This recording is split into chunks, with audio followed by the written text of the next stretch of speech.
So നമുക്ക് start ചെയ്യാം. നമുക്ക് previous year question paper discussion ചെയ്യാനുള്ളത് റീതിങ്കിങ് ഡെവലപ്മെന്റ് എന്നുള്ള മെറ്റീരിയൽ ആണ്. ഓക്കെ, അപ്പൊ നമുക്ക് സ്റ്റാർട്ട് ചെയ്യാം. ഞാൻ ജസ്റ്റ് എന്താണ് ഫസ്റ്റ് ഓഫ് ഓൾ ഞാൻ കംപ്ലീറ്റ് എന്താണ് ഈ റീതിങ്കിങ് ഡെവലപ്മെന്റ് അല്ലെങ്കിൽ ഈ ഒരു പേപ്പർ കൊണ്ട് എന്താണ് ഉദ്ദേശിക്കുന്നത് എന്നുള്ള ഒന്ന് ഡീറ്റെയിൽ ആയിട്ട് പറയാം. ഇതിന് ശേഷം മാത്രം നമുക്ക് എന്ത് ചെയ്യാം, ക്വസ്റ്റ്യൻസ് ജസ്റ്റ് ഡിസ്കസ് ചെയ്യാം. ഓക്കെ, സോ ആരെങ്കിലും ഈ പേപ്പർ ഈ ഒരു മെറ്റീരിയൽ കംപ്ലീറ്റ് വായിച്ചവരോ അല്ലെങ്കിൽ പഠിച്ചവരോ ഉണ്ടോ?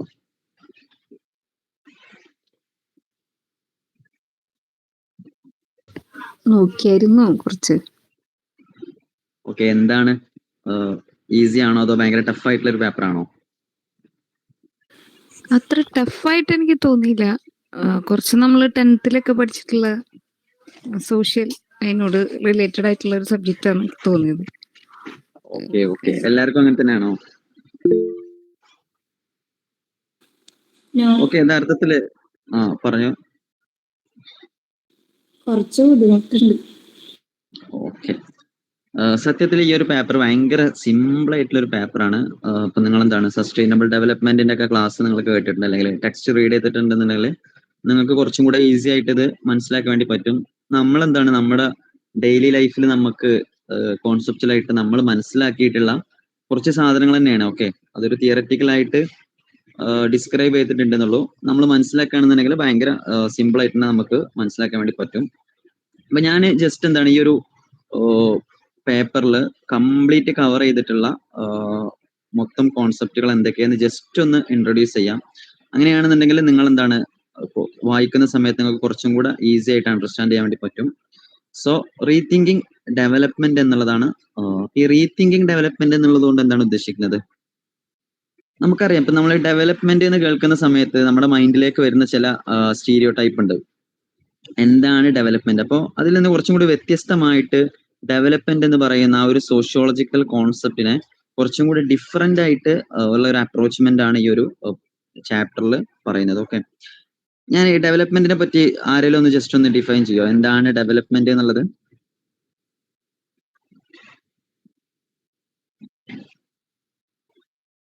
നമുക്ക് അറിയുന്ന രീതിയിൽ ജസ്റ്റ് ഒന്ന് പറഞ്ഞാൽ മതി. Upward movement of the entire social system. Okay, നമുക്ക് എന്താണ് കിട്ടാവുന്നതിൽ വെച്ചുള്ള ഏറ്റവും ബെസ്റ്റ് ആയിട്ടുള്ള ഒരു ഡെഫിനിഷൻ ആണ്. ആരാണ് ആ ഡെഫിനിഷൻ പറഞ്ഞതെന്ന് കൂടെ ജസ്റ്റ് ഒന്ന് പറയാൻ പറ്റുമോ? ആരായിരുന്നു? മുംതാസ് എന്നാണ് പേര്.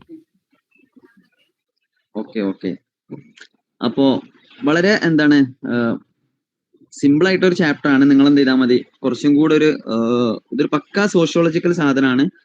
നമ്മളെന്താണ് നമ്മുടെ ഒരു വായനൊക്കെ നല്ലുള്ള ഒരാളാണെന്നുണ്ടെങ്കിൽ ഈസി ആയിട്ട് ക്വസ്റ്റ്യൻസ് ഒക്കെ അറ്റൻഡ് ചെയ്യാൻ വേണ്ടി പറ്റും. ക്വസ്റ്റ്യൻസും അങ്ങനത്തെ സിമ്പിൾ ആയിട്ടുള്ള ഇതാണ്. അപ്പോൾ നമ്മളെന്താണ് ഇപ്പൊ ഡെവലപ്മെന്റിൽ ഫസ്റ്റ് ക്വസ്റ്റ്യൻ ചോദിക്കാൻ നമുക്ക് ഈസി ആയിട്ട് തന്നെ പ്രെഡിക്റ്റ് ചെയ്യാൻ വേണ്ടി പറ്റും. ഡെഫിനിഷൻ ഓഫ് ആ ക്വസ്റ്റ്യൻ ജസ്റ്റ് ഒന്ന് സ്ലൈഡ് ഒന്ന്. ഓക്കെ, എന്താണ്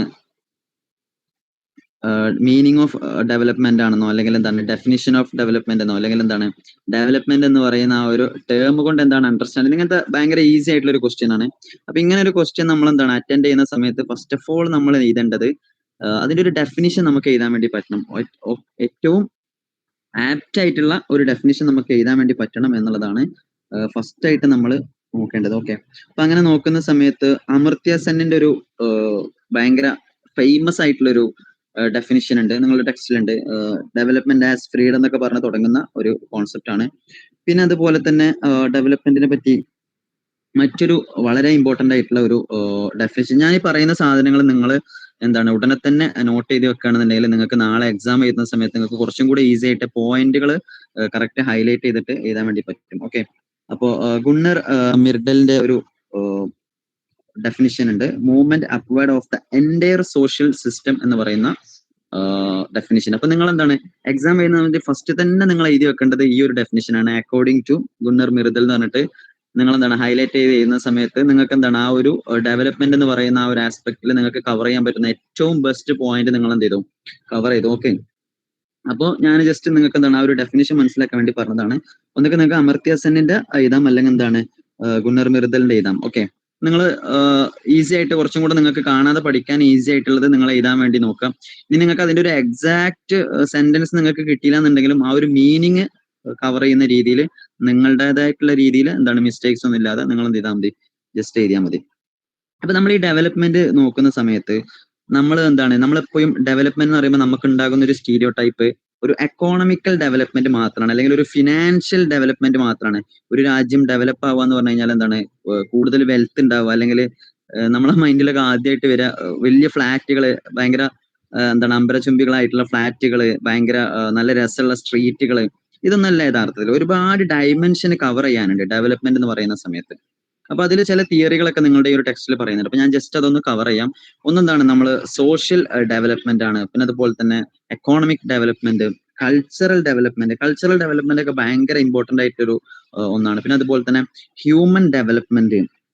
പിന്നെ നമുക്കറിയുന്ന കുറച്ച് കോൺസെപ്റ്റുകളാണ് GDP, GNP അഥവാ എന്താണ് gross domestic product, gross national product എന്നൊക്കെ പറയുന്ന GDP, GNP ഒക്കെ ഡെവലപ്പ് ചെയ്യുക എന്നുള്ളതും വളരെ ഇമ്പോർട്ടന്റ് ആണ്.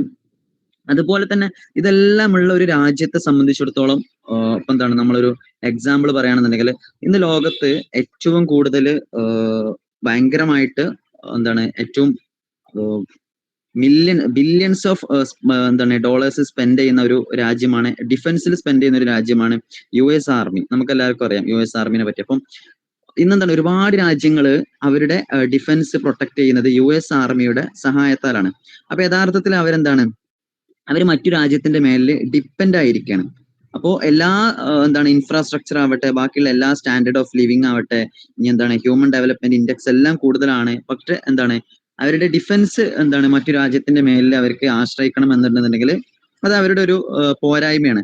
അപ്പൊ നാം മനസ്സിലാക്കേണ്ടത് ഇങ്ങനെ പല ഭാഗങ്ങളിലായിട്ടാണ് നമ്മൾ ഈ ഒരു ഡെവലപ്മെന്റ് എന്നുള്ളൊരു കോൺസെപ്റ്റിനെ നമ്മൾ മനസ്സിലാക്കേണ്ടത്. നിങ്ങൾക്ക് എന്താണ് ഈ ഒരു അടുത്തിടെ കഴിഞ്ഞിട്ടുള്ള ഒരുപാട് ഡാറ്റാസ് ഒക്കെ വെച്ചിട്ട് നിങ്ങൾക്ക് എന്ത് ചെയ്യാൻ പറ്റും, എക്സാം എഴുതാൻ വേണ്ടി പറ്റും.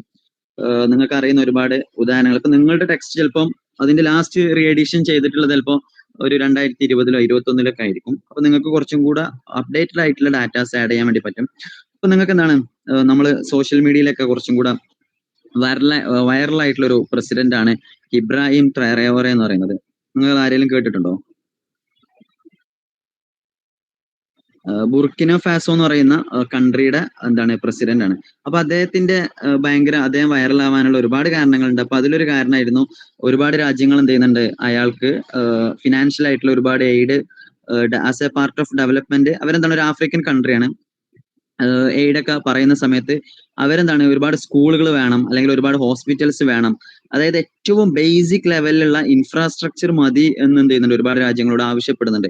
അപ്പൊ ഇവിടെയാണ് നമ്മൾ മനസ്സിലാക്കേണ്ടത് ഈ ഹ്യൂമൻ ഡെവലപ്മെന്റ് അല്ലെങ്കിൽ എന്താണ് ഡെവലപ്മെന്റ് എന്ന് പറയുന്ന സമയത്ത് നമ്മൾ ഒരിക്കലും എന്താണ് എക്കോണമിക്കൽ ഡെവലപ്മെന്റ് മാത്രമല്ല നമ്മൾ ഫോക്കസ് ചെയ്യേണ്ടത്. ഇപ്പൊ നമ്മൾ എക്കോണമിക് ഡെവലപ്മെന്റ് ആണ് നമ്മൾ ഫോക്കസ് ചെയ്യുന്നുണ്ടെങ്കിൽ പോലും ഹ്യൂമൻ ഡെവലപ്മെന്റ് ആണ് അവിടെ ഏറ്റവും ഇമ്പോർട്ടന്റ് ആയിട്ടുള്ള ഒരു സാധനം. ഇപ്പൊ നിങ്ങളുടെ ടെക്സ്റ്റിൽ ഡിസ്കസ് ചെയ്യുന്ന മറ്റൊരു സാധനമാണ് ഈ മൈഗ്രേഷനെ കുറിച്ച് എന്താണ് ഒരു ചാപ്റ്ററിൽ പറയുന്നുണ്ട്. ഞാൻ എന്താണ് ഓൾ ഓവർ ആയിട്ട് കംപ്ലീറ്റ് എന്താണ് കവർ ചെയ്ത് പോവാട്ടോ.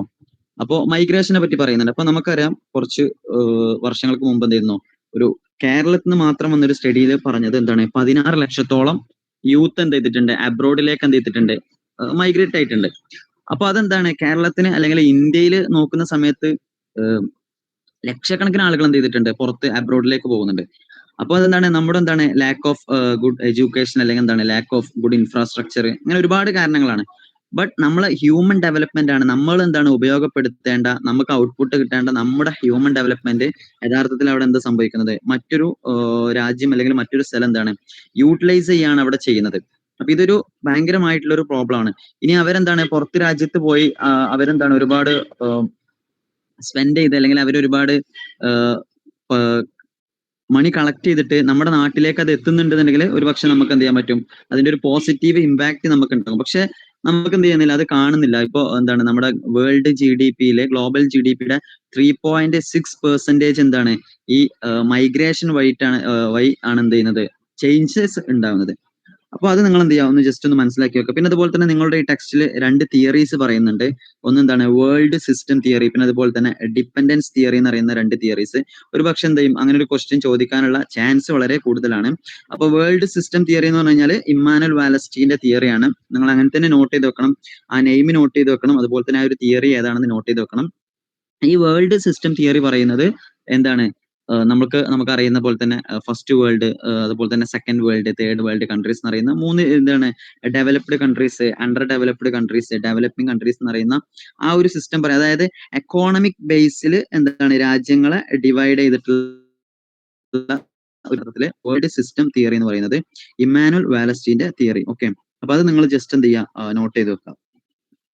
പിന്നെ അതുപോലെ തന്നെ നിങ്ങൾക്ക് വേണമെന്നുണ്ടെങ്കിൽ എഴുതാൻ പറ്റുന്ന ഒന്നാണ് നമ്മുടെ മുമ്പത്തെ UN സെക്രട്ടറി ജനറൽ ആയിരുന്ന കോഫി അണ്ണൻ. ഓക്കെ, കോഫി അണ്ണന്റെ ഒരുപാട് തിയറീസ് ഉണ്ട് ഡെവലപ്മെന്റുമായി ബന്ധപ്പെട്ടിട്ട്, ഒരുപാട് തിയറീസ് ഉണ്ട്. അപ്പൊ അദ്ദേഹം പറയുന്നുണ്ട്, അദ്ദേഹത്തിന്റെ ഇൻ ലാർജർ ഫ്രീഡം എന്ന് പറയുന്ന പുസ്തകത്തിൽ അദ്ദേഹം പറയുന്നുണ്ട്, വളരെ വ്യക്തമായിട്ട് എന്ത് ചെയ്യുന്നുണ്ട്, പറയുന്നുണ്ട് എന്താണ് ഡെവലപ്മെന്റ് എന്ന് പറയുന്നത്. അപ്പം നമ്മൾ ഡെവലപ്മെന്റ് എന്ന് പറയുന്ന സമയത്ത് ഒരുപാട് ഫാക്ടേഴ്സ് നമ്മൾ എന്ത് ചെയ്യണം, കൺസിഡർ ചെയ്യാനുണ്ട്.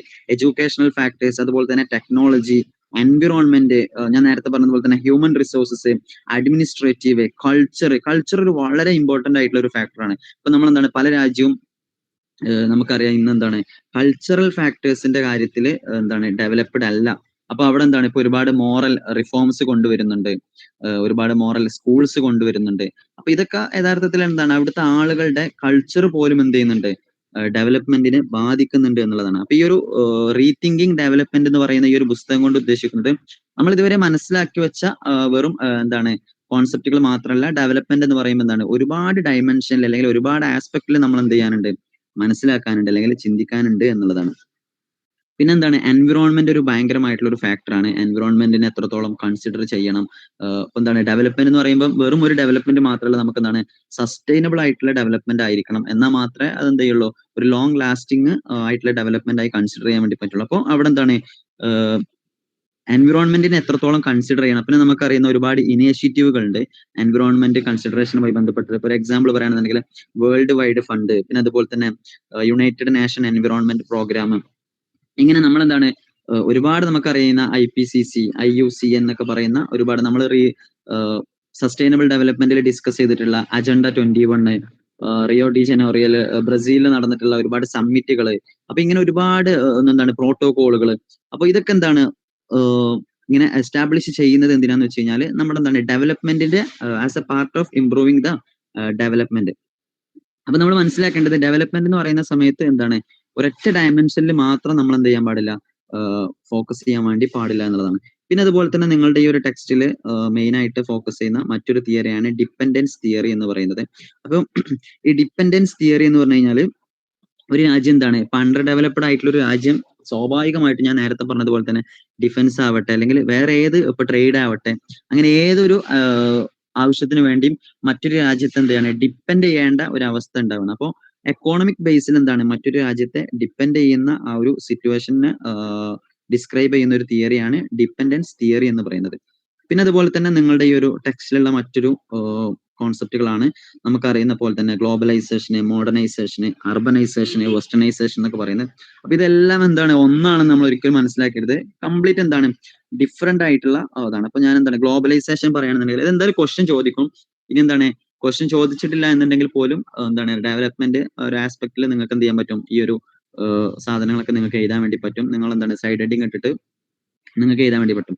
അപ്പൊ ഈ ഒരു ഗ്ലോബലൈസേഷൻ എന്ന് പറയുന്ന സമയത്ത് ഇപ്പൊ എന്റെ കയ്യിൽ എന്താണ് ഒരു പ്രോഡക്റ്റ് ഉണ്ട് എന്നുണ്ടെങ്കിൽ ഞാൻ ആ ഒരു പ്രോഡക്റ്റിന്റെ ട്രേഡ് ഫ്ലോ എന്ത് ചെയ്യണം, ഒരു ഗ്ലോബൽ ലെവലിലേക്ക് എന്താണ് എത്തിക്കുന്നതിനാണ് നമ്മൾ ഗ്ലോബലൈസേഷൻ എന്ന് പറയുന്നത്. ഏറ്റവും ബേസിക് ആയിട്ട് പറയുകയാണെന്നുണ്ടെങ്കിൽ എന്താണ് നമ്മുടെ നമുക്കുള്ള സൗകര്യങ്ങൾ അല്ലെങ്കിൽ എന്താണ് നമ്മൾ ഉപയോഗപ്പെടുത്തുന്ന നമ്മുടെ ഔട്ട്പുട്ട് എന്ന് പറയുന്നത് നമ്മൾ എന്താണ് ഒരു ഗ്ലോബൽ ലെവലിലേക്ക് നമ്മൾ ഇൻവെസ്റ്റ് ചെയ്യുക, അല്ലെങ്കിൽ അതിൽ നിന്ന് നമ്മൾ എന്ത് ചെയ്യുക, ഒരു ട്രേഡ് ഫ്ലോ അല്ലെങ്കിൽ ഒരു എക്കോണമിക് ഫ്ലോ ഉണ്ടാക്കുന്നതിനാണ് ഗ്ലോബലൈസേഷൻ എന്ന് പറയുന്നത്. അതുപോലെ തന്നെയാണ് എന്താണ് നമ്മുടെ ക്യാപിറ്റൽ ഫ്ലോ അല്ലെങ്കിൽ എന്താണ് നമ്മുടെ ഒരു ടെക്നോളജിയുടെ ഫ്ലോ ആണ് എന്ത് ഗ്ലോബലൈസേഷൻ എന്നുള്ളത് കൊണ്ട് ഉദ്ദേശിക്കുന്നത്. പിന്നെ ഈ മോഡേണൈസേഷൻ എന്ന് പറഞ്ഞു കഴിഞ്ഞാൽ എന്താണ്, ഞാൻ ജസ്റ്റ് ഒരു ക്വസ്റ്റ്യൻ ചോദിക്കാം, നിങ്ങളുടെ ഒരു കോൺസെപ്റ്റിൽ എന്താണ് മോഡേണൈസേഷൻ, ആർക്കെങ്കിലും ജസ്റ്റ് ഒന്ന് പറയാൻ വേണ്ടി പറ്റുമോ?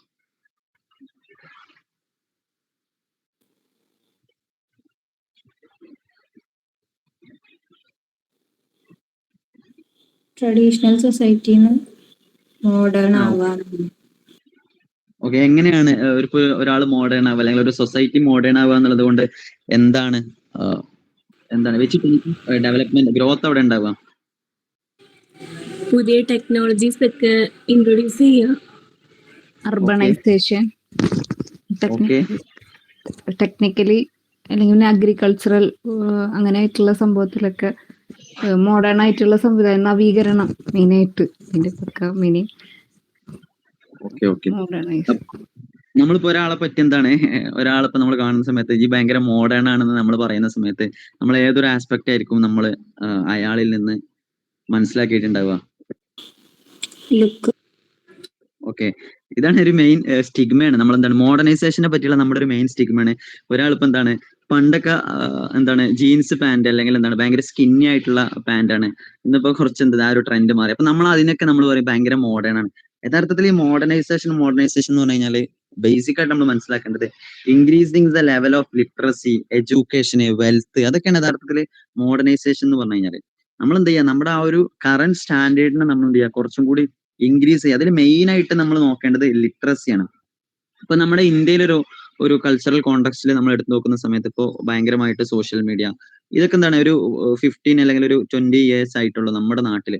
അപ്പൊ നമ്മളിങ്ങനെ വിചാരിക്കുന്നത് എന്താണ്, ഇപ്പൊ നമ്മുടെ നാടിങ്ങനെ ഭയങ്കരമായിട്ട് മോഡേൺ ആയി, സോഷ്യൽ മീഡിയ അതുപോലെ തന്നെ എല്ലാ സാധനങ്ങളുടെയും ഒരു സ്പീഡ് എന്ത് ചെയ്തു ബാക്കിയുള്ള രാജ്യങ്ങൾ പോലെ തന്നെ ഭയങ്കരമായിട്ട് ഇൻക്രീസ് ചെയ്ത്.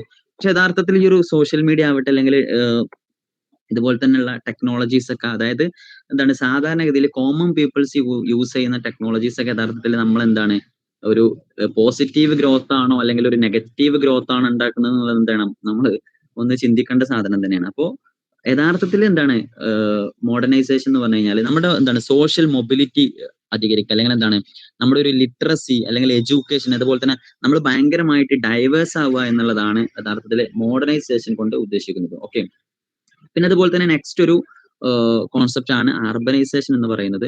അർബനൈസേഷൻ എന്ന് പറഞ്ഞു കഴിഞ്ഞാൽ എന്താണ് നമ്മൾ കുറച്ചും കൂടി ഈസി ആയിട്ട് പറയുകയാണെന്നുണ്ടെങ്കിൽ നമ്മൾ എന്താണ് വില്ലേജ് എന്നൊക്കെ എന്ത് ചെയ്യുക കുറച്ചും കൂടി ഒരു സിറ്റി ലൈഫിലേക്ക് മാറുക എന്നുള്ളതാണ്. സിറ്റീസ് ടൗൺഷിപ്പ് ഒക്കെ ഉണ്ടാവുക എന്നുള്ളതാണ് അർബനൈസേഷൻ കൊണ്ട് ഉദ്ദേശിക്കുന്നത്. അപ്പൊ എന്താണ് കുറച്ചും കൂടി ഒരു എക്കോണമിക് ഫ്ലോ എന്ത് ചെയ്യും ഒന്നും കൂടി ഇൻക്രീസ് ആവും, ആളുകളുടെ എന്താണ് സ്റ്റാൻഡേർഡ് ഓഫ് ലിവിങ് കൂടും, ആളുകൾക്ക് കുറച്ചും കൂടെ സ്റ്റാൻഡേർഡ് ആയിട്ടുള്ള എഡ്യൂക്കേഷൻ, ഇൻഫ്രാസ്ട്രക്ചർ ഒക്കെ കിട്ടും എന്നുള്ളതാണ് ഈ ഒരു അർബനൈസേഷൻ കൊണ്ട് ഉദ്ദേശിക്കുന്നത്. ഓക്കെ, പിന്നെ ഇതിൽ നിങ്ങളുടെ ടെക്സ്റ്റിലുള്ള മറ്റൊരു സാധനമാണ് 3 വേൾഡ് 1 പ്ലാനറ്റ് എന്ന് പറയുന്ന ഒരു കോൺസെപ്റ്റ്. അഥവാ നമ്മൾ നേരത്തെ പറഞ്ഞിട്ടുള്ള ആ ഒരു 3 കാറ്റഗറൈസ് ചെയ്തിട്ട് എക്കോണമിക് ഡെവലപ്മെന്റിന്റെ അല്ലെങ്കിൽ എക്കോണമിക് സ്റ്റെബിലിറ്റിയുടെ as a part of economic സ്റ്റെബിലിറ്റിയിൽ എന്ത് ചെയ്യാം വേൾഡിന് എന്ത് ചെയ്യുക രാജ്യങ്ങളെ നമ്മൾ എന്ത് ചെയ്യുക 3 ഡിവിഷനാക്കി മാറ്റുന്നതിനാണ് ജസ്റ്റ് ആ ഒരു തിയറി. അതിൽ പെടുന്ന ഒന്നാണ് എന്താണ് കോർ കൺട്രീസ് അല്ലെങ്കിൽ എന്താണ് peripheral countries, semi peripheral countries എന്ന് പറയുന്ന രീതിയിൽ എന്ത് ചെയ്യുന്നുണ്ട് ഒരു 3 കാറ്റഗറൈസേഷന് എന്ത് ചെയ്യുന്നുണ്ട് എല്ലാ രാജ്യങ്ങളുടെ മേലും ഉണ്ടാക്കുന്നുണ്ട് എന്നുള്ളതാണ്.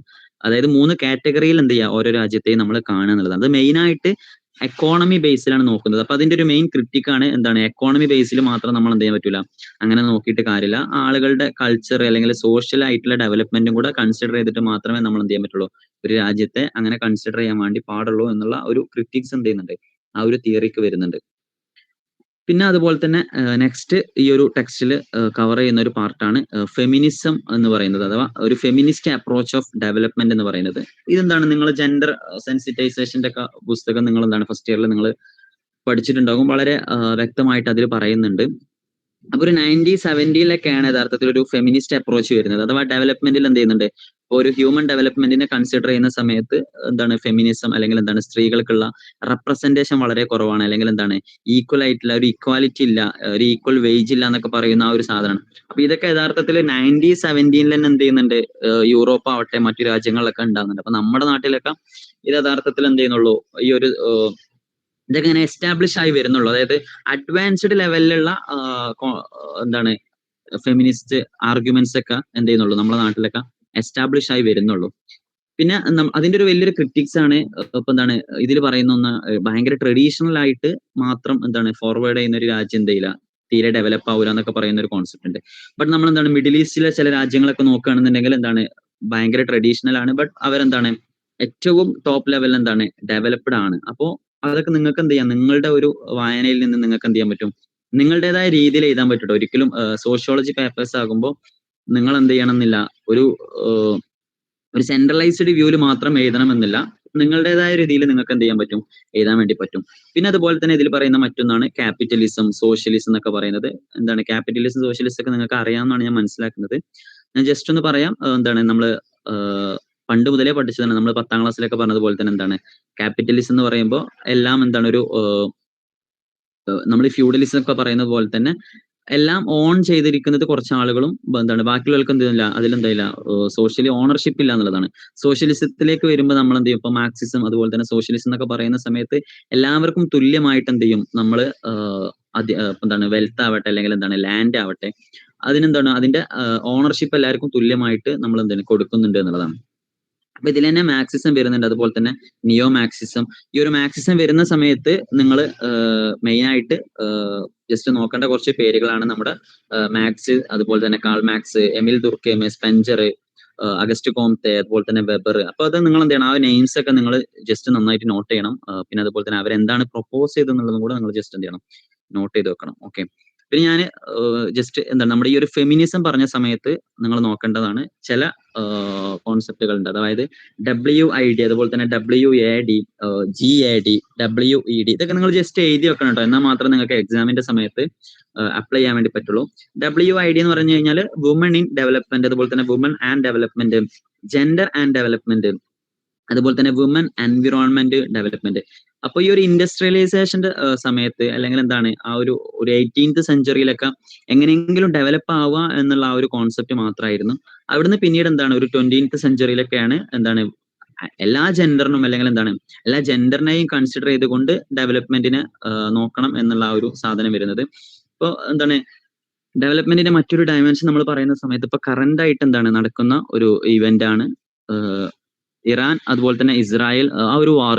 അപ്പോൾ ആ ഒരു വാർ തുടങ്ങുന്ന ആ ഒരു ടൈമിൽ, അതായത് ഇസ്രായേൽ ഫസ്റ്റ് എന്താണ് അറ്റാക്ക് ചെയ്യുന്ന ആ ഒരു ടൈമിൽ, ആ ഒരു അവറിന്റെ ഉള്ളിൽ മാത്രം 9% ഓഫ് എന്താണ് ഓയിലിന്റെ എന്ത് ചെയ്യുന്നുണ്ട്, എക്കോണമി എന്ത് ചെയ്യുന്നുണ്ട്, പൈസ കൂടുന്നുണ്ട്. അപ്പൊ ആ ഒരു സമയത്ത് അങ്ങനെ കൂടുന്ന സമയത്ത് നമ്മൾ എത്രത്തോളം ഈ ഒരു ഡെവലപ്മെന്റ് നമ്മളെ ബാധിക്കുന്നുണ്ട് എന്നുള്ളതിനെ കുറിച്ചാണ് ഞാൻ പറയുന്നത്. അപ്പൊ അങ്ങനെ കൂടുന്ന സമയത്ത് ഈച്ച് ആൻഡ് എവരി എന്ത് ചെയ്യും കൺട്രീസിനെ അത് ബാധിക്കും. എന്ത് ചെയ്യും, ആളുകളുടെ കാർഗോ ബാധിക്കും. അപ്പൊ നമ്മൾ ഡെയിലി എന്ത് ചെയ്യണം, കൺസ്യൂം ചെയ്യുന്ന സാധനങ്ങളുടെ വിലയെ അത് ബാധിക്കും. ആളുകൾക്ക് എന്താണ് ഇപ്പൊ ഷിപ്പിങ്ങിനുള്ള കോസ്റ്റ് കൂടും.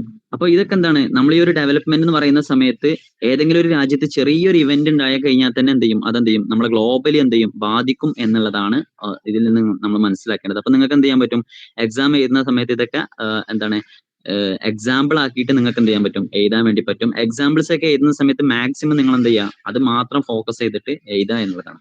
ഓക്കെ. അപ്പൊ നമ്മൾ ഈ ഒരു പുസ്തകത്തിൽ കംപ്ലീറ്റ് എന്ത് ചെയ്യുന്നുണ്ട്, പറയുന്നത് കംപ്ലീറ്റ് നമ്മൾ ജസ്റ്റ് എന്ത് ചെയ്തിട്ടുണ്ട്, ഒന്ന് കവർ ചെയ്തിട്ടുണ്ട്. ഇനി നമുക്ക് എന്ത് ചെയ്യാം, ക്വസ്റ്റ്യൻസിലേക്ക് പോകാമെന്നാണ് ഞാൻ വിചാരിക്കുന്നത്. ഓക്കെ അല്ലേ?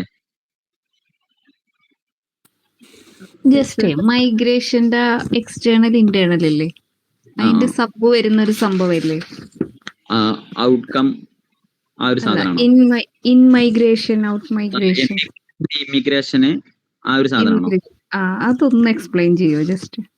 ഓക്കെ.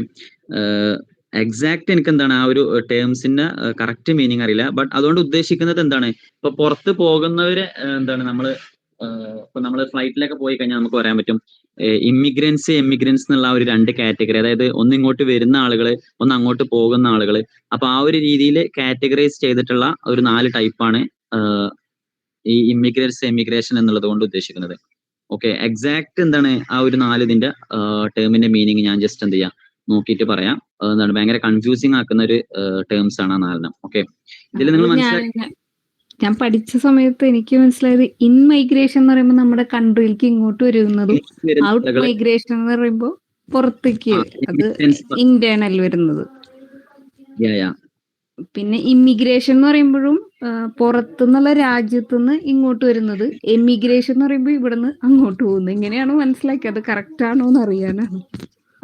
ഏകദേശം എനിക്ക് തോന്നുന്നു അങ്ങനെ തന്നെയാണ്. അത് ജസ്റ്റ് ഒന്ന് എന്താണ് ഫോക്കസ് ചെയ്ത് റീഡ് ചെയ്താൽ മാത്രമേ നമുക്ക് എന്ത് പറ്റുള്ളൂ, ഉറപ്പിക്കാൻ പറ്റുള്ളൂ. ഞാൻ ജസ്റ്റ് എന്ത് ചെയ്യാം, വേണമെങ്കിൽ അതിന്റെ ഒരു എന്തെങ്കിലും ഷോർട്ട് നോട്ടോ എന്തെങ്കിലും ജസ്റ്റ് ഒന്ന് പ്രൊവൈഡ് ചെയ്യാം. ഓക്കെ. അപ്പൊ നിങ്ങൾ ആ ഒരു 4 ടേം മനസ്സിലാക്കി വെക്കണം. അതോടൊപ്പം തന്നെ യഥാർത്ഥത്തിൽ നമ്മൾ അവിടെ നോക്കേണ്ട മറ്റൊരു സാധനം, ഈ എങ്ങനെയാണ് ഇത് ഡെവലപ്മെന്റിനെ ബാധിക്കുന്നത് എന്നുള്ള ഒരുപാട് സ്റ്റാറ്റിസ്റ്റിക്കൽ റിപ്പോർട്ട്സുകൾ ഉണ്ട്. അത് നിങ്ങൾ ജസ്റ്റ് ഒന്ന് നോട്ട് ചെയ്ത് വെക്കണം. ഇതിനെന്താണ് പോസിറ്റീവ് ആൻഡ് നെഗറ്റീവ് ഇമ്പാക്ട് ഉണ്ട്. ഒരു രാജ്യത്തേക്ക് എന്താണ് ഇപ്പൊ നമ്മളെ ഒരു എക്സാമ്പിൾ പറയുകയാണെന്നുണ്ടെങ്കിൽ ഇപ്പൊ ഇന്ത്യയിലെ IT കമ്പനികളൊക്കെ എന്താണ് അമേരിക്കൻ കമ്പനികളാണ്. അല്ലെങ്കിൽ അമേരിക്കയിൽ എന്താണ് ഒരുപാട് ഇന്ത്യയിലെ നല്ല IT വർക്ക് ചെയ്യാൻ പറ്റുന്ന ആളുകളൊക്കെ അമേരിക്കയിലും US കമ്പനികളിലൊക്കെയാണ് വർക്ക് ചെയ്തത്. അപ്പൊ യഥാർത്ഥത്തിൽ നമ്മൾ യൂട്ടിലൈസ് ചെയ്യേണ്ട നമ്മളൊരു ഹ്യൂമൻ റിസോഴ്സസ് എന്ത് ചെയ്യാണ്, അവർ യൂട്ടിലൈസ് ചെയ്യണം. ഇനി അവരങ്ങനെ യൂട്ടിലൈസ് ചെയ്തിട്ട് അവർക്ക് എന്താണ് കിട്ടുന്ന ഒരു ഔട്ട്കം നമുക്ക് തരികയാണെന്നുണ്ടെങ്കിൽ ഓക്കെ.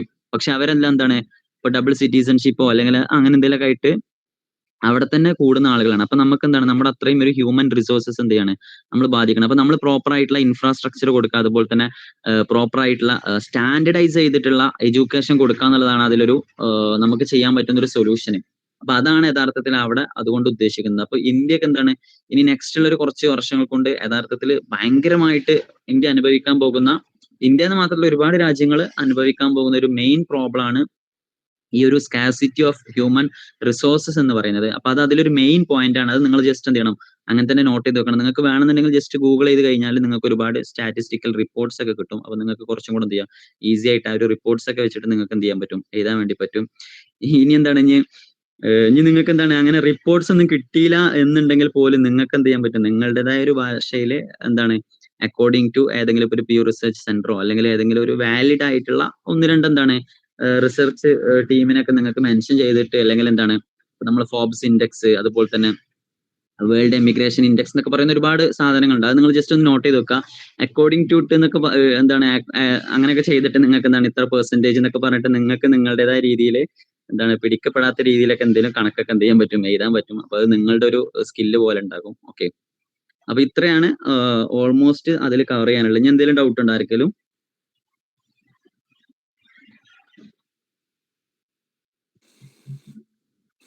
ഡെവലപ്മെന്റിന്റെ ഒരു ക്വസ്റ്റ്യൻ വരാണെങ്കിൽ അതിലൊരു ആഡ് ചെയ്യാൻ പറ്റുന്ന ഏതെങ്കിലും കുറച്ച് പോയിന്റ്സ് പറഞ്ഞുതരും. ഇത്ര നേരം അതാ പറഞ്ഞത്.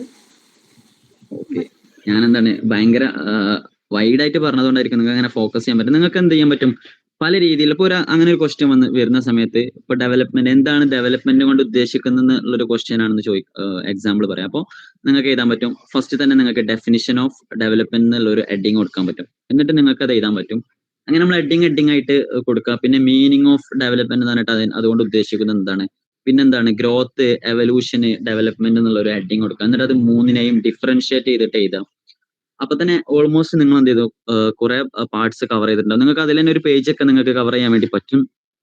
പിന്നെന്താണ് ഡിഫറെന്റ് ആസ്പെക്ട്സ് ഓഫ് ഡെവലപ്മെന്റ്, എന്നിട്ട് നിങ്ങൾക്ക് എഴുതാൻ വേണ്ടി പറ്റും technological development, social development, cultural development, economic, പിന്നെ അതുപോലെ തന്നെ എന്താണ് ഹ്യൂമൻ ഡെവലപ്മെന്റ് എന്നൊക്കെ പറഞ്ഞിട്ട് നിങ്ങൾക്ക് എന്താണ് എഡ്യൂക്കേഷണൽ ഡെവലപ്മെന്റ്. ഇത് ഓരോ സൈഡ് ഹെഡിങ് കൊടുക്കുക.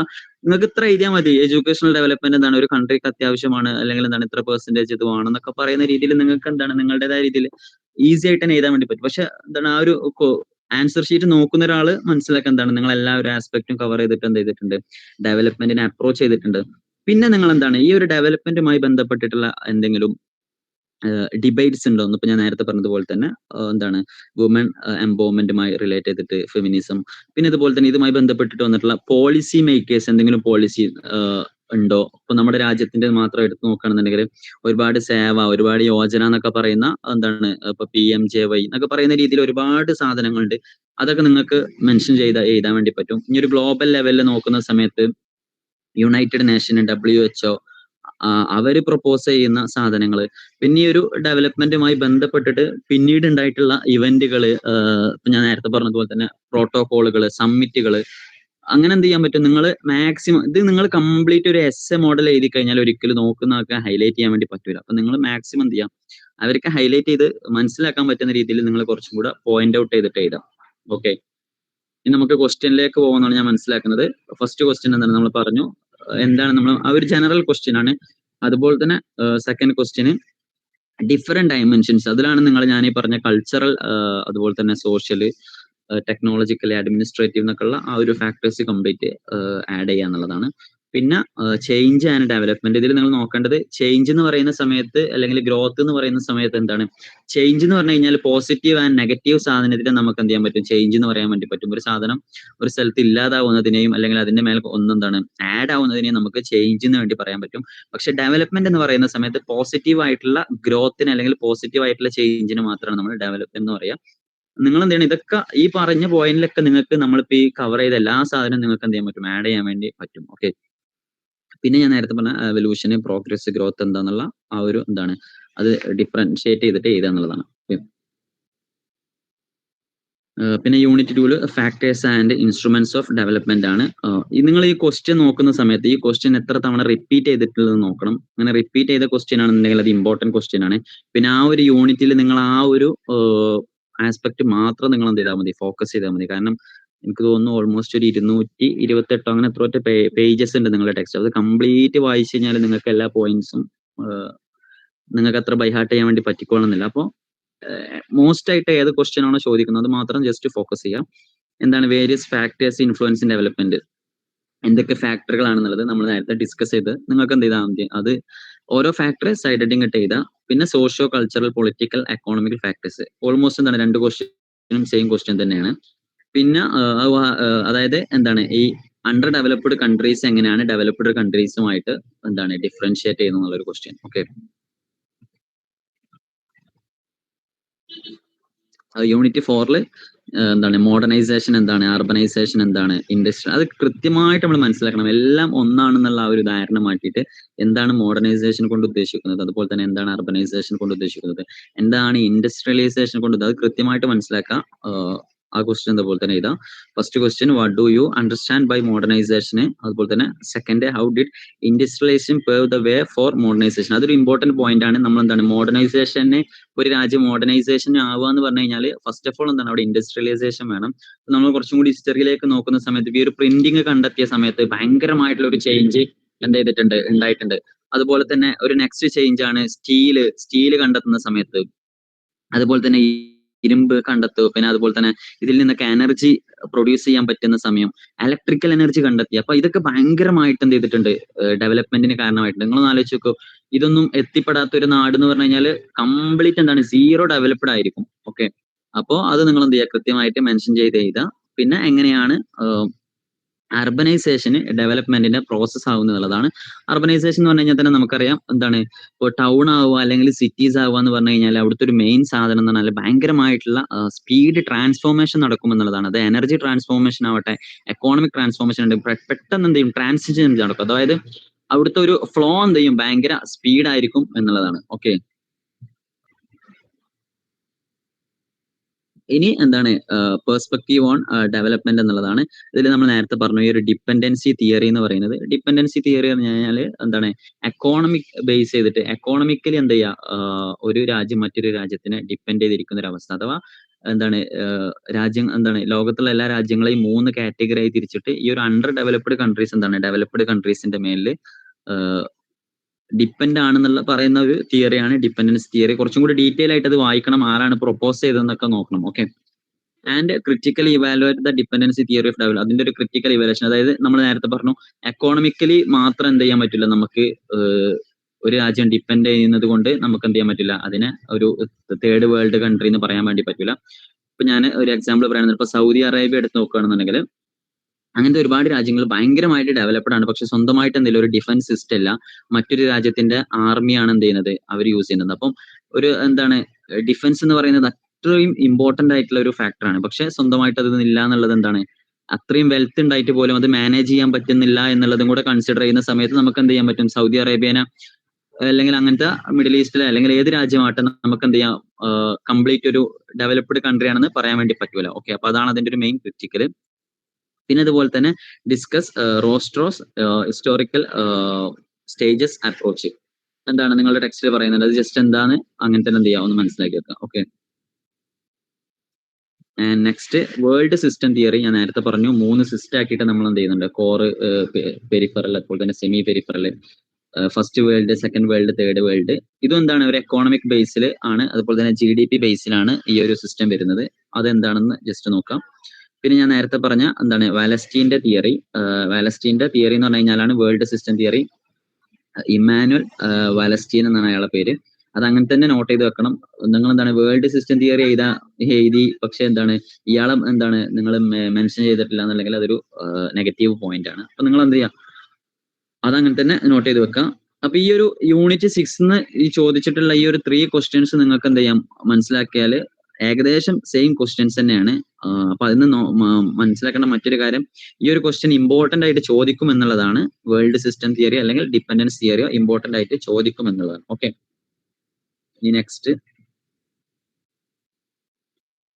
യൂണിറ്റ് 7ലാണ് ഇവിടെ വരുന്നത് ഹ്യൂമൻ ഡെവലപ്മെന്റുമായി റിലേറ്റ് ചെയ്തിട്ടുള്ളതാണ്. എങ്ങനെയാണ് ഹ്യൂമൻ ഡെവലപ്മെന്റ് അല്ലെങ്കിൽ സോഷ്യൽ ഡെവലപ്മെന്റ് എക്കോണമിയെ ബാധിക്കും. ഇവിടെയാണ് ഞാൻ നേരത്തെ ഒരു ഉദാഹരണം പറഞ്ഞത്, എന്താണ് ബുർക്കിന ഫാസോ എന്ന് പറയുന്ന ആ ഒരു കൺട്രിയിൽ എന്താണ് ഇബ്രാഹിം ട്രാവർ എന്താണ് പ്രയോറിറ്റി കൊടുക്കുന്നത് അവിടുത്തെ ഹ്യൂമൻ ഡെവലപ്മെന്റിനാണ്. അയാൾക്ക് വേണമെന്നുണ്ടെങ്കിൽ എന്താണ് കുറെ എക്യുപ്മെന്റ്സ് വാങ്ങാം, കുറെ എന്താണ് ഡിഫൻസ് എക്യുപ്മെന്റ്സ് ഒക്കെ വാങ്ങാം, അല്ലെങ്കിൽ അവിടുത്തെ ട്രേഡിന് എന്താണ് അവിടുന്ന് കിട്ടുന്ന പ്രൊഡക്ഷന് മാക്സിമം എന്ത് ചെയ്യാം, ഒരു ഗ്ലോബൽ ലെവലിലേക്ക് എത്തിക്കാം എന്നതിനപ്പുറം അവരെന്താണ് അവിടെ മാക്സിമം ജോബ് കൊടുക്കാൻ വേണ്ടി ശ്രമിച്ചു. അതുപോലെ തന്നെ ജനങ്ങൾക്കുള്ള അവരുടെ സ്റ്റാൻഡേർഡ് ഓഫ് ലിവിങ് ഇൻക്രീസ് ചെയ്യുന്നതിന് വേണ്ടി അവിടുത്തെ ഇൻഫ്രാസ്ട്രക്ചർ എന്താണ് ഇൻക്രീസ് ചെയ്യാൻ വേണ്ടി നോക്കി എന്നുള്ളത്. അപ്പോൾ ഹ്യൂമൻ ഡെവലപ്മെന്റ് എന്താണ് ഒരു ഇമ്പോർട്ടന്റ് ആയിട്ടുള്ള ഒരു പാർട്ടാണ്. ഇപ്പൊ കുറെ രാജ്യങ്ങൾ എന്താണ് പരാജയപ്പെട്ടിട്ടുള്ളത് ഈ ഒരു ഹ്യൂമൻ ഡെവലപ്മെന്റിന്റെ അതിലാണ്. അതിലൊരു എക്സാമ്പിൾ ആണ് ഇന്ത്യ എന്ന് പറയുന്നത്. ഇന്ത്യ എന്താണ് ഒരു ഡെവലപ്ഡ് കൺട്രി അല്ലെങ്കിൽ പോലും എന്താണ് ഇത്രയൊക്കെ എന്താണ് ഭയങ്കരമായിട്ടുള്ള ഓപ്പർച്യൂണിറ്റീസ് ഉണ്ടായിട്ട് പോലും എന്ത് ചെയ്യുന്നില്ല, ഹ്യൂമൻ ഡെവലപ്മെന്റ് എന്ത് ചെയ്യുന്നില്ല, അല്ലെങ്കിൽ ഹ്യൂമൻ റിസോഴ്സസ് നല്ല രീതിയിൽ യൂട്ടിലൈസ് ചെയ്യാൻ വേണ്ടി പറ്റുന്നില്ല എന്നുള്ളതാണ്. ഓക്കെ, ഇനി നെക്സ്റ്റ് യൂണിറ്റ് എന്താണ് എൻവിറോൺമെന്റൽ പെർസ്പെക്റ്റീവ്. ഇതൊരു വളരെ ഇമ്പോർട്ടന്റ് ആയിട്ടുള്ളൊരു ആസ്പെക്ട് ആണ്. നിങ്ങൾ എന്താണ് നന്നായിട്ട് റീഡ് ചെയ്യണം. എങ്ങനെയാണ് എൻവിറോൺമെന്റ് ഇതാവുന്നുള്ളത്. ഇപ്പൊ നമ്മൾ ഈ ഒരു കോളനിയലൈസേഷന്റെ ആ ഒരു പീരീഡ് എടുത്ത് നോക്കുന്നതാണെന്ന സമയത്ത് എന്താണ് കുറച്ചും കൂടി മോഡേണൈസ് ചെയ്തിട്ടുള്ള അല്ലെങ്കിൽ എന്താണ് എക്കോണമിക്കലി ഭയങ്കര ബാലൻസ്ഡ് ആയിട്ടുള്ള രാജ്യങ്ങള് കോളനി ചെയ്തിട്ടുള്ളത് ഏറ്റവും അണ്ടർ ഡെവലപ്ഡ് ആയിട്ടുള്ള ആളുകളെയായിരുന്നു. ഇപ്പൊ ബ്രസീല്, ഇന്ത്യ. അപ്പൊ ഈ ഒരു സമയത്ത് നമ്മൾ നോക്കേണ്ടത് അവിടുത്തെ ഒരു എൻവിറോൺമെന്റ് അല്ലെങ്കിൽ എന്താണ് ഒരു നാച്ചുറൽ റിസോഴ്സസ് യൂട്ടിലൈസ് ചെയ്യുക എന്നുള്ളതാണ്. അതിപ്പോ അവിടുത്തെ എന്താണ് മാൻ പവർ ആവട്ടെ അല്ലെങ്കിൽ ബാക്കിയുള്ള എല്ലാ സാധനങ്ങളെയും യൂട്ടിലൈസ് ചെയ്യുക എന്നുള്ളതാണ്. കുറച്ച് മുമ്പ് എന്ത് ചെയ്തിട്ടുണ്ട് നമ്മള് ശശി തരൂരിന്റെ ഒക്കെ ഒരു ഭയങ്കര കോൺട്രവേഴ്സിക്കൽ ആയിട്ടുള്ള ഒരു സ്റ്റേറ്റ്മെന്റ് ഉണ്ടായിരുന്നു. ബ്രിട്ടീഷ്, എനിക്ക് തോന്നുന്നു ഓക്സ്ഫോർഡ് യൂണിയനിൽ ഇരുന്നിട്ടാണ് അദ്ദേഹം പറയുന്നത്. എന്താണ് ബ്രിട്ടീഷുകാരെ മുമ്പിൽ ഇരുത്തിയിട്ട് അവരെ കളിയാക്കുന്ന ഒരു സ്റ്റേറ്റ്മെന്റ് ഉണ്ടായിരുന്നു. എന്താണ് നിങ്ങൾ ഇവിടുന്ന് ലൂട്ട് ചെയ്തിട്ടുള്ള വെൽത്ത് എന്ന് പറഞ്ഞു കഴിഞ്ഞാൽ നിങ്ങളുടെ ഇപ്പോഴത്തെ GDP-ന്റെ എത്ര പെർസെന്റേജ് എന്ന് പറയുന്ന ഒരു സാധനം. അപ്പൊ അന്ന് എന്താണ് അത്ര എന്താണ് ഇവിടുന്ന് ഏറ്റവും കൂടുതൽ കടത്തിയിട്ടുള്ളത് എന്താണ് എൻവിറോൺമെന്റൽ ആയിട്ടുള്ള അല്ലെങ്കിൽ എന്താണ് നാച്ചുറൽ ആയിട്ടുള്ള റിസോഴ്സസ് ആണ്. അപ്പൊ അത് വളരെ ഇമ്പോർട്ടന്റ് ആയിട്ടുള്ള ഒരു സാധനമാണ്. ഇപ്പൊ നമ്മൾ റിന്യൂവബിൾ എനർജി ഒക്കെ എടുത്തു നോക്കുന്ന സമയത്ത് വളരെ ഇമ്പോർട്ടന്റ് ആയിട്ടുള്ള ഒരു സാധനമാണ്. അത് നമ്മൾ എന്ത് ചെയ്യുക, മെയിൻറ്റെയിൻ ചെയ്യുക എന്നുള്ളത്. ഈ ഒരു സാധനം കൊണ്ടാണ് കുറെ രാജ്യത്ത് എന്ത് ചെയ്യുന്നത്, നാച്ചുറൽ ഡിസാസ്റ്ററുകൾ എന്ത് ചെയ്യുന്നത് വളരെ ഇൻക്രീസ് ചെയ്യുന്നത്. കാരണം അവരെന്ത് ചെയ്തു, അവരുടെ ഡെവലപ്മെന്റ് മാത്രം ഫോക്കസ് ചെയ്തു, അവിടുത്തെ എന്താണ് എൻവിറോൺമെന്റിന്റെ എന്താണ് പ്രൊട്ടക്ഷൻ അവർ ഫോക്കസ് ചെയ്തില്ല എന്നുള്ളതാണ്. പിന്നെ ഇങ്ങനെ ഒരു ക്വസ്റ്റ്യൻ ചോദിക്കുന്ന സമയത്ത് നിങ്ങൾക്ക് എഴുതാൻ പറ്റുന്ന സാധനങ്ങളാണ് WWF, വേൾഡ് വൈൽഡ് ഫണ്ട്, അതുപോലെ തന്നെ UNEP, united nation environmental program, IUCN. നിങ്ങൾ എന്താണ് ഇതൊക്കെ കാണാതെ ഒരു 2-3 പേരെങ്കിലും പഠിച്ചു പോവുക, എന്നിട്ട് അത് അപ്ലൈ ചെയ്യുക എന്നുള്ളതാണ്. പിന്നെ അതുപോലെ തന്നെ IPCC, Inter governmental panel on climate change എന്നൊക്കെ പറയുന്ന കുറച്ച് സാധനങ്ങൾ. അതുപോലെ തന്നെ ഒരുപാട് ട്രീറ്റികൾ ഉണ്ട്, ഒരുപാട് സമ്മിറ്റുകൾ ഉണ്ട്, ഒരുപാട് പോളിസീസ് ഉണ്ട്. അത് ഏതൊക്കെയാണെന്ന് ജസ്റ്റ് ഒന്ന് നോട്ട് ചെയ്ത് വെക്കുക. നിങ്ങൾ പോയിന്റ് ഔട്ട് ചെയ്ത് എഴുതുക, അതിന്റെ ഗോൾ എന്തായിരുന്നു എന്ന് എഴുതുക, ഏത് ടൈമിലാണ്, ചിലപ്പോൾ അത് ഏത് ഇയറിലാണ്, ഏത് കൺട്രിയിലാണ്.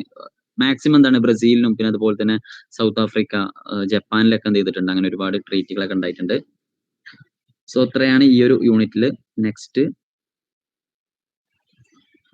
യൂണിറ്റ് 9 ആണ്. നമ്മൾ നേരത്തെ പറഞ്ഞു ഫെമിനിസ്റ്റ് പെർസ്പെക്റ്റീവ് ആണ്. ഫെമിനിസ്റ്റ് പെർസ്പെക്റ്റീവിൽ ഇങ്ങനെ ഒരു ക്രിറ്റിസിസം വരാനുള്ള കാരണം എന്താണ് എന്നുള്ളത് എഴുതാൻ വേണ്ടി പറ്റും. പിന്നെ അതുപോലെ തന്നെ എന്താണ് വുമൺ ഇഗ്നോറിങ് വളരെ കൂടുതലായിരുന്നു. ആ ഒരു സമയത്താണ് എന്താണ് 1970-ലൊക്കെയാണ് ഈ ഒരു ഫെമിനിസ്റ്റ് അപ്രോച്ച് ഉണ്ടാവുന്നത്. പിന്നെ ഈ ഒരു ജെൻഡർ ജെൻഡർ ഡിഫറൻഷിയേറ്റ് ചെയ്തിട്ട് എങ്ങനെയൊക്കെയാണ് ഡെവലപ്മെന്റ്, ആ ഒരു ഇനീക്വാളിറ്റീസ് എന്തൊക്കെയാണ്, ആ ഒരു അതുപോലെ തന്നെ നമ്മളൊരു പോവർട്ടി ലൈനൊക്കെ എടുത്തു നോക്കുന്ന സമയത്ത് ഏറ്റവും കൂടുതൽ ഇതുള്ള ആളുകൾ ആരാണ്. പിന്നെ ലിറ്ററസി റേറ്റ് എടുത്തു നോക്കുന്ന സമയത്ത് എന്താണ് മെൻസ് ആണോ അല്ലെങ്കിൽ ഫീമെയിൽ ആണോ. അപ്പൊ ആ ഒരു സ്റ്റാറ്റിസ്റ്റിക്കൽ റെപ്രസെന്റേഷൻ ഒക്കെ എടുത്തു നോക്കുന്ന സമയത്ത് എന്ത് ചെയ്യുന്നുണ്ട്, അവിടെ ഒരു ജെൻഡർ ബയാസ് എന്ത് ചെയ്യുന്നുണ്ട്, ഭയങ്കരമായിട്ട് നമുക്ക് കാണാൻ വേണ്ടി പറ്റുന്നുണ്ട്. ആ ഒരു പശ്ചാത്തലത്തിലാണ് യഥാർത്ഥത്തിൽ ഈ എക്കോ ഫെമിനിസം അല്ലെങ്കിൽ എന്താണ് ഫെമിനിസ്റ്റിക് അപ്രോച്ച് എന്നൊക്കെ പറയുന്ന ആ ഒരു സാധനങ്ങൾ ഉണ്ടാവുന്നത്.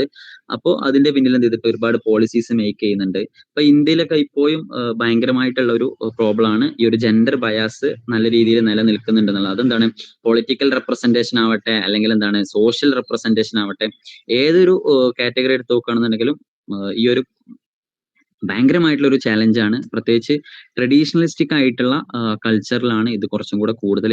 പക്ഷെ നിങ്ങൾക്ക് ഈ ഒരു സമയത്ത് മെൻഷൻ ചെയ്യാൻ പറ്റുന്ന മറ്റൊരു പോയിന്റ് ആണ്, ഇങ്ങനെ ഭയങ്കര ട്രഡീഷണലിസ്റ്റിക് ആയിട്ടുള്ള ചില രാജ്യങ്ങൾ എന്ത് ചെയ്യുന്നുണ്ട്, നമ്പർ 1 എന്താണ് ഡെവലപ്ഡ് രാജ്യങ്ങൾ നമുക്ക് എന്ത് ചെയ്യാം കൂട്ടത്തിൽ എണ്ണാൻ വേണ്ടി പറ്റുന്നുണ്ട്. അപ്പൊ അതൊക്കെ നിങ്ങൾക്ക് എന്ത് ചെയ്യാം കുറച്ചും കൂടെ ഒരു ഇന്റർ കണക്ട് ചെയ്തിട്ട്, അല്ലെങ്കിൽ എന്താണ് ആ ഒരു നിങ്ങളുടെ ഒരു തോട്ട് നിങ്ങൾക്ക് എന്ത് ചെയ്യാൻ പറ്റും അതിൽ എഴുതാൻ വേണ്ടി പറ്റും.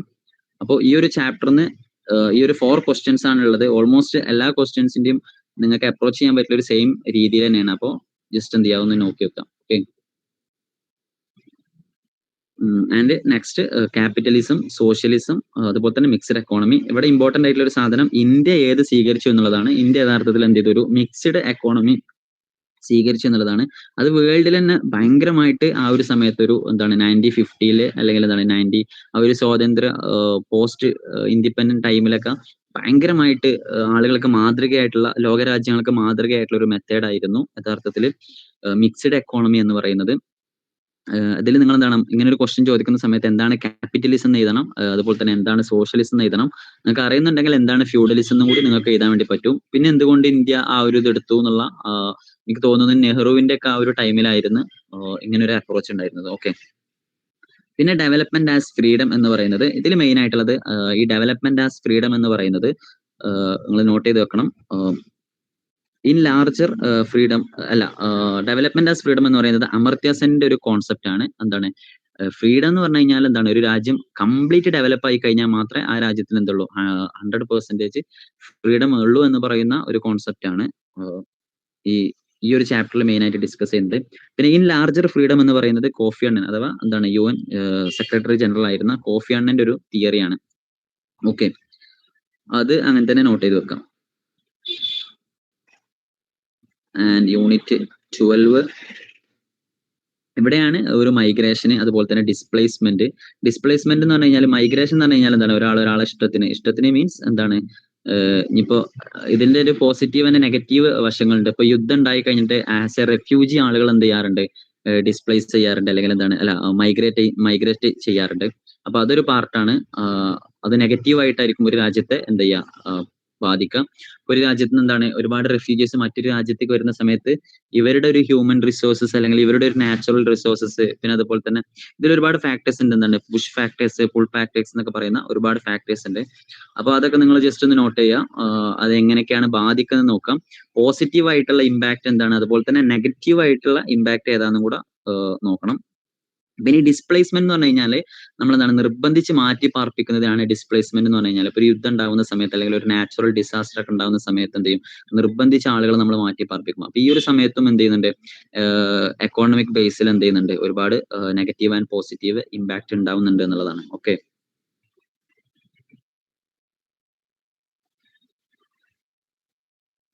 ഇനി എന്താണ് യൂണിറ്റ് 40 ഗ്രാസ് റൂട്ട് ഇനീഷ്യേറ്റീവ് എന്നുള്ളതാണ്. എന്താണ് ഗ്രാസ് റൂട്ട് എന്ന് ആർക്കെങ്കിലും ഒന്ന് ജസ്റ്റ് ഒന്ന് പറയാൻ വേണ്ടി പറ്റുമോ?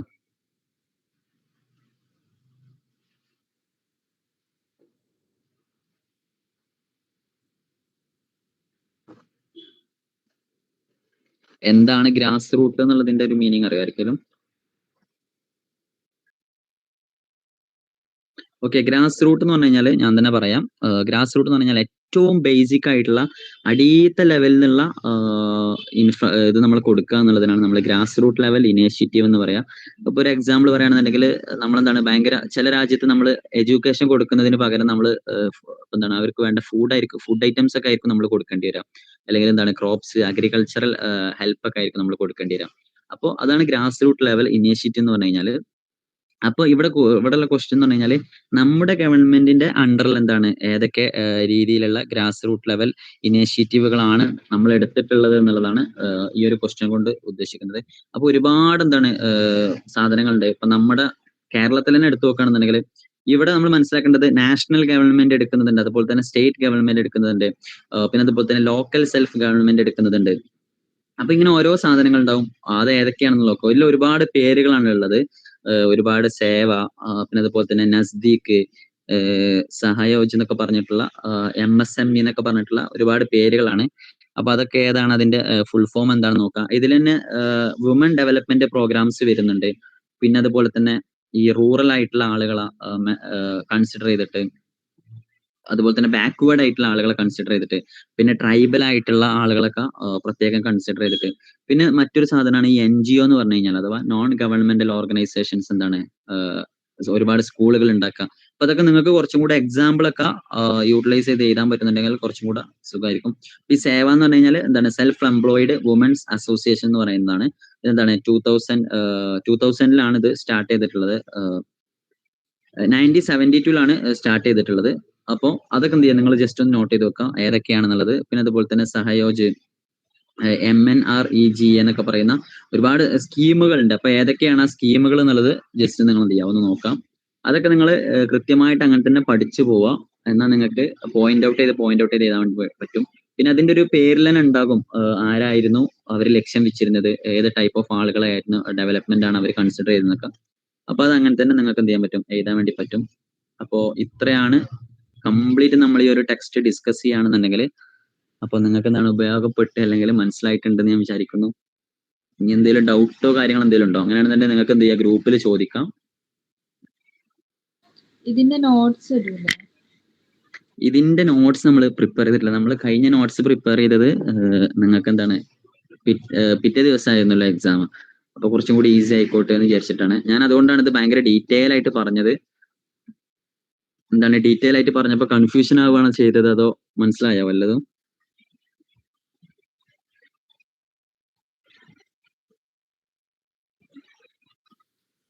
ഒരുവിധമൊക്കെ മനസ്സിലായി, കൺഫ്യൂസ്ഡ് ഒന്നും ആയില്ല. ഇപ്പൊ ഇത് മിക്സ് ചെയ്ത് എഴുതാലോ എല്ലാതും ഇങ്ങനെ പറഞ്ഞു പോകുമ്പോ.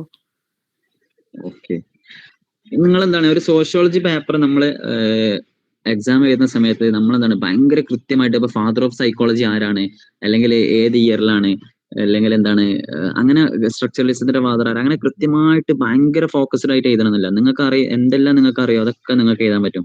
ഇനി നമുക്ക് എന്താണ് കുറെ സാധനങ്ങൾ അറിയില്ല എന്നുണ്ടെങ്കിൽ ഉണ്ടാക്കിയൊക്കെ എഴുതാൻ വേണ്ടി പറ്റും. അതൊക്കെ നമ്മുടെ ഒരു സ്കില്ലാണ്. ബട്ട് എന്താണ് നമ്മൾ ഭയങ്കര പ്രൊഫഷണൽ ആയിട്ട് എഴുതണം എന്നുള്ളതാണ്. നമ്മളുടെ ഒരു വായന, നമ്മൾ ഡെയിലി വായിക്കുന്നത്, അതൊക്കെ നമുക്ക് മിക്സ് ചെയ്ത് എഴുതാം. ആരൊന്നും എന്താണ് നോക്കൊന്നുമില്ല നിങ്ങൾ എന്താണ് എഴുതി എന്നുള്ളതോ.